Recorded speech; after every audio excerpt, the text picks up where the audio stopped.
Well, hello again, everyone. Welcome to Sports Corner. Welcome to another video blog for FoxSportsDetroit.com. I'm Mark Regner, and today we're going to talk about Red Wing hockey again. Earlier this afternoon, I had on Ken Holland, the Red Wing general manager, on the radio show I do with Eddie Mio, and we talked a lot about hockey, obviously. And Ken confirmed to me that either this coming Sunday or Monday, so early next week, training camp will open for the Red Wings. It will not be in Detroit, however, or it will be maybe in Detroit, but at least Detroit suburbs. It will not be at Joe Louis Arena because of the auto show.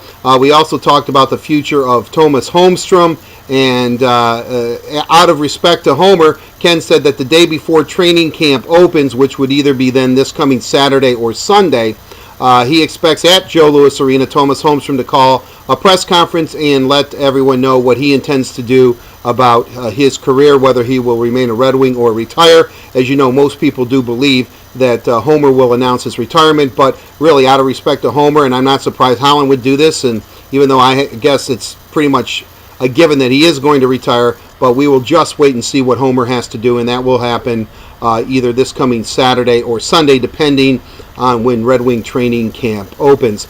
We talked about a variety of things. Holland likes the team. He thinks they're deep up front, and we're about to hear from Ken Holland.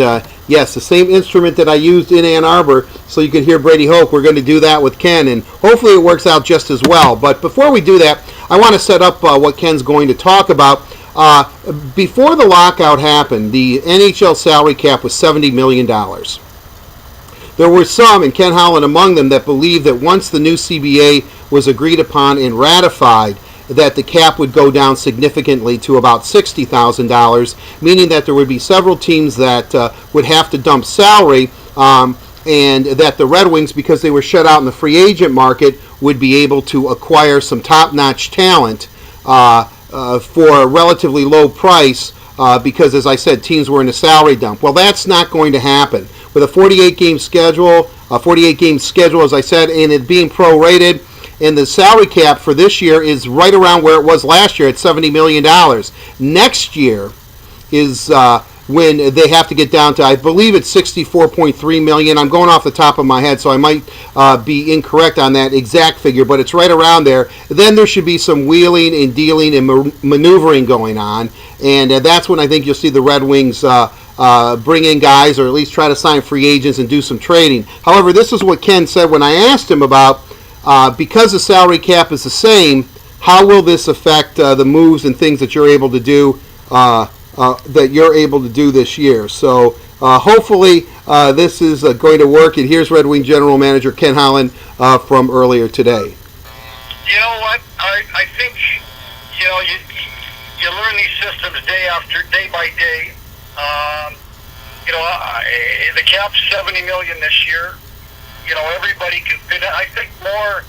If there's teams that appears are gonna, no one's is in any kind of a situation this year with cap issues.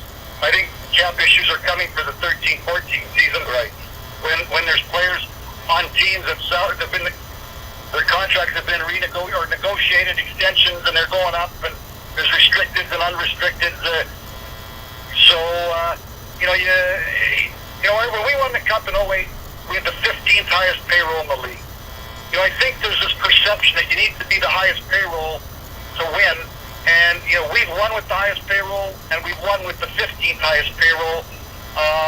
And I think that you try to build a team. As I look at our team now, I think up front we've got the potential to roll 4 real good lines. I think we've got some depth if we have some injuries.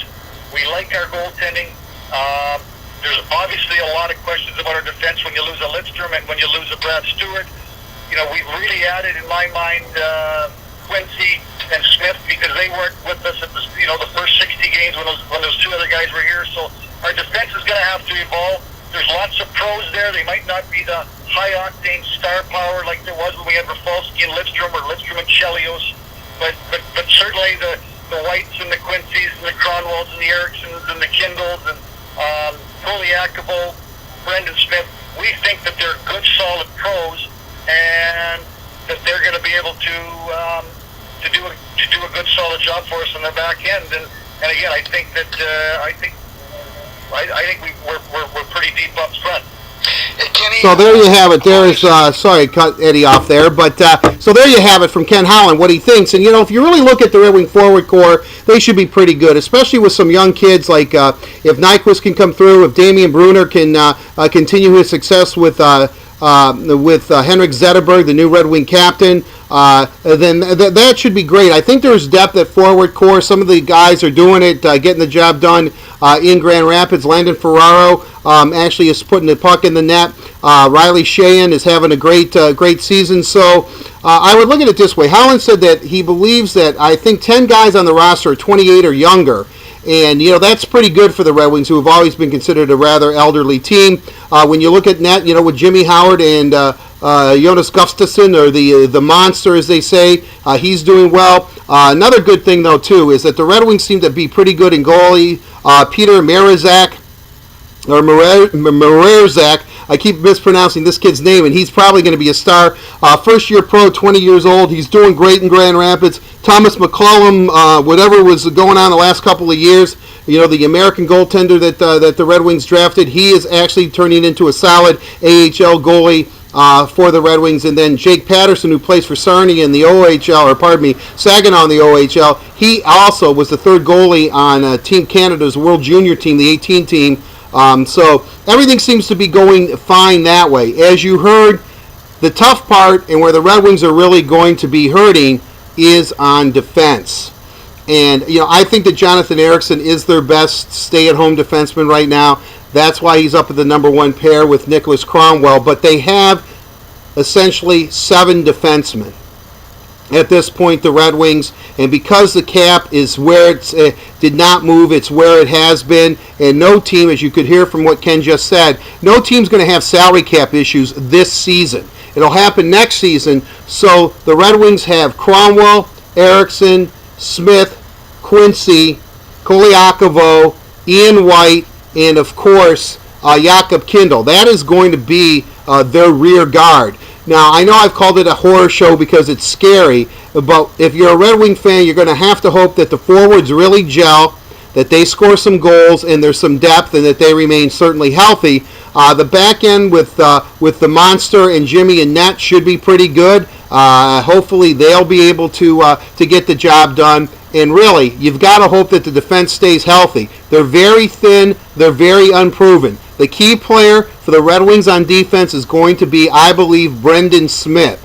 If Brendan Smith can come in, and I know I'm putting a lot of pressure on a kid, but if Brendan Smith can come in and prove that he is the real deal, that his couple of years at the University of Wisconsin, then his 2.5-year seasoning in the AHL with the Grand Rapids Griffins, he is ready to step in and play a major role, and I mean be on the top 2 pairs, if not top pair or top 4. That'll be great. Quincy has to be better than he was. Cromwell is Cromwell. Hopefully he can stay healthy. Those massive hits. He's not the biggest guy. Hopefully he doesn't get hurt. And Jonathan Ericsson is going to have to continue building upon, which I thought was quietly a pretty good year. But the Red Wings' whole season, whether they're going to be a playoff team or not and how far they go on the playoffs, is all incumbent upon how their defense and how their blue line gels and how that comes together. You heard it from Ken Holland. He knows it. I know it. Red Wing fans, you should all know it. It should be a good and interesting year.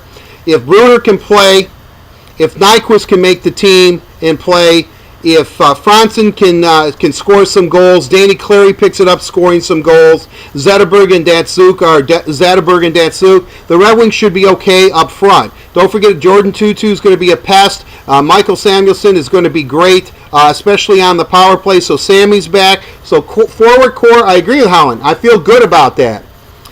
I'm not so worried about goalies too. But as you heard from Kenny, the whole key is their defense. When he talked about 2008 and having the 15th highest payroll and the perception that you have to have the highest payroll in order to win, I understand what he's saying. But back then, the defense was a little bit different than it is right now. And a guy named Nicholas Lidstrom was manning that defense. So, Red Wings season should start on the 19th.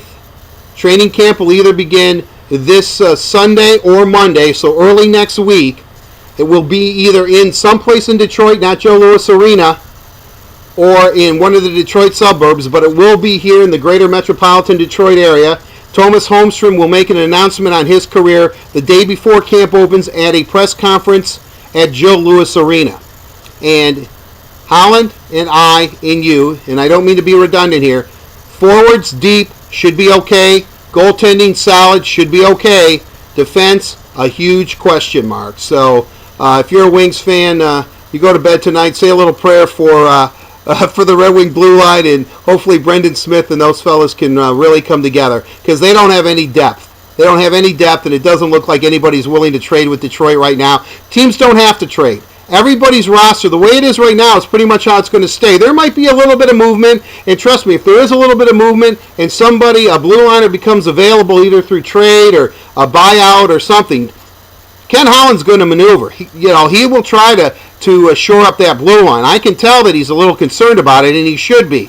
But as it stands right now, the guys on the Red Wing roster might be the guys that at least they start the season with, and the way it plays out, and the way with no team in the NHL having cap issues, this might be the team for the entire season. Hopefully they get off to a fast start, they stay injury-free, forwards do well, goalies do well, and the defense gels a lot quicker than most people expect. Until we meet again, which will be very, very soon, I'm Art Regner for FoxSportsDetroit.com. You're always welcome in the Sports Corner. I'll talk to you soon. Thank you. Bye-bye.